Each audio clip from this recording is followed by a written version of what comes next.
Well, Minnesota could also be the next state to legalize end-of-life options. There's a bill in the legislature to let terminally ill patients make decisions about their own care if their suffering is too much.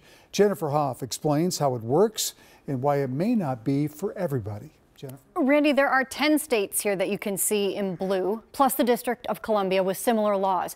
That includes Oregon, that Minnesota's bill is modeled after. And it was there that I first covered this topic, and a woman with brain cancer who advocated for this legislation until she ended her life. 8 years later, her husband is speaking out about keeping her legacy alive.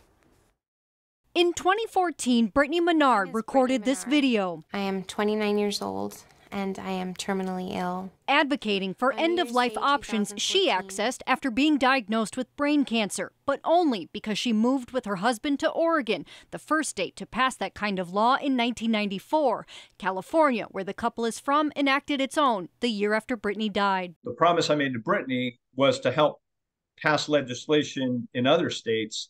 Now, 10 other states, plus the District of Columbia, have similar laws, and Diaz is campaigning for 6 more this year, including Minnesota, that first introduced a similar bill 2 years ago. The people of that state, they support this. They want this option. It's just a matter of getting their legislators on board.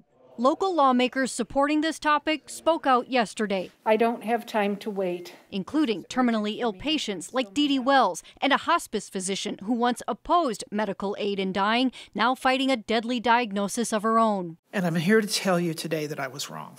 For me, this is about my choices at the end of life.